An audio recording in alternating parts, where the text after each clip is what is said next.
From Anshe Sfard Beth El Emeth Congregation, it's time to take 10 Minutes for Torah with Rabbi Joel Finkelstein.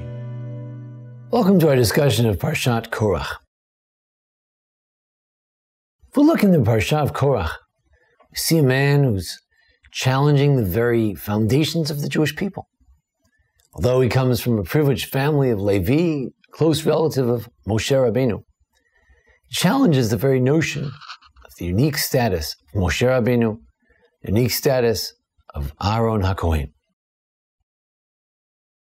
The Rashi says that the reason that Korach is juxtaposed to the story at the end of Parshat Shlach, the story of Tzitzit, is because there was a story, as the Midrash tells us, that Korach gathered all the Jews, and he put a tallis that was totally blue on them.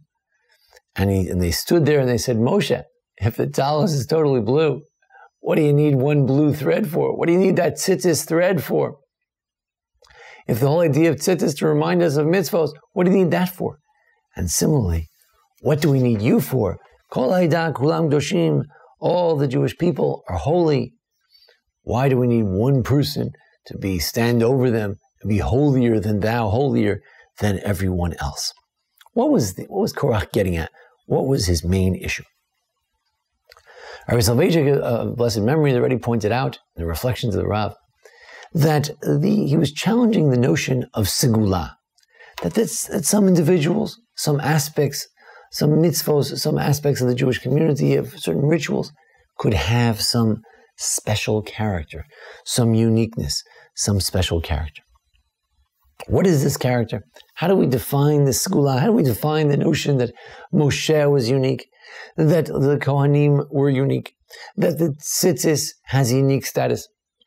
We can take a look at the writings of the Tzur Hamor, Parshas Beshalach, one of the Spanish commentators, Spanish and Portuguese commentators.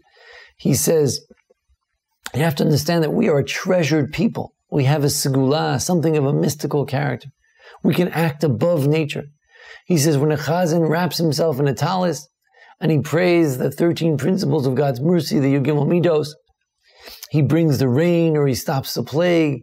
He's doing something that has a mystical quality. It can't be explained. It is unique. We have the power to bring life and death. Mavet v'chaim biyad halashon. Even with our words, we have tremendous power. How do you explain it? How do you explain it to a Korach who doesn't want to get it? It's very difficult. As Rabbi Soloveitchik put it, it was a segula prophet was leading a segula people to a segula land.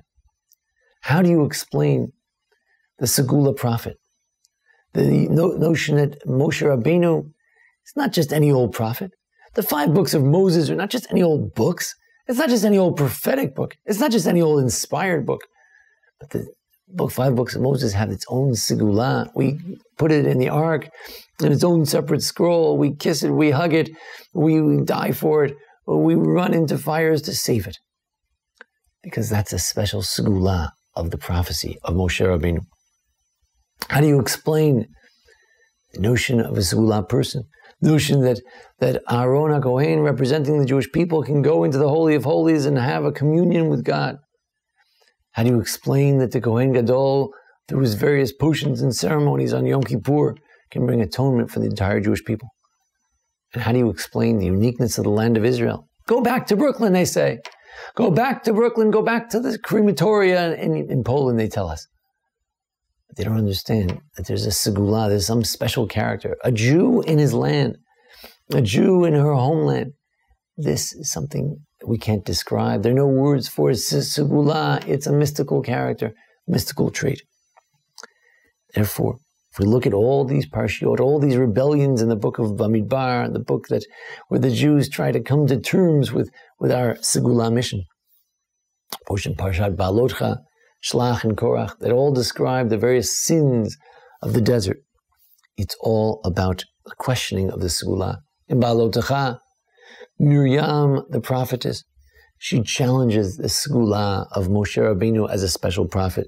She asks, how come he doesn't stay with his wife? We have spouses. In Shlach, the spies and the Jewish people raise doubts and questions. What is so unique about the land of Israel? They don't see it. They don't see the tomb of the patriarchs. They don't see the holiness that's in every step in the land of Israel. They don't see that character. He rejected the land of Israel. A holy, treasured land. They rejected it. Korach doesn't see what's special about Moshe, doesn't see what's special about Aaron. And in that, he perhaps is raising a deeper question. What's special about the Jewish people in general? Can't explain it, we can't describe it. It's not a question of elitism, it's not a question of privilege. It's a question of, it's a mystical question of a segula, something special. Do we, each one of us, each Jew, understand that blue thread in our tzitzis? We understand that special spark in our souls that makes us part of this segula people. Do we understand that special link with the Jewish people, with the Jewish land, with the Torah? Do we feel that connection? Korach said, no, I don't get it. I don't see the difference.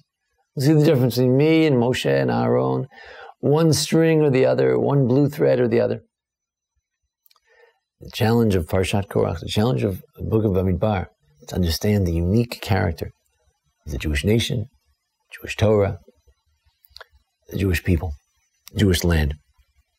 Hopefully, if we can get this message, if we can understand the message of Parshat, of Sefer Bamidbar, this book of Numbers, hopefully we'll appreciate what our special role is, our special mission, how important each one of our mitzvot is, how unique our Torah is, how holy it is. And hopefully, unlike Korach, who didn't appreciate it, we indeed will march forth under a special, unique leadership, a segula leadership, with a segula people, and march one day, hopefully, into our segula land, our unique and holy, special and mystical land of Israel. Thank you for joining us here at the Anshe Sfard Beth Elameth congregation here in Memphis, Tennessee. Join us each week as we discuss each parsha. So you can see our past archives of past discussions and other unique favorites and features. Thanks to Jason Lefkowitz for making today's presentation possible, and thank you for joining us. This has been 10 Minutes for Torah with Rabbi Joel Finkelstein.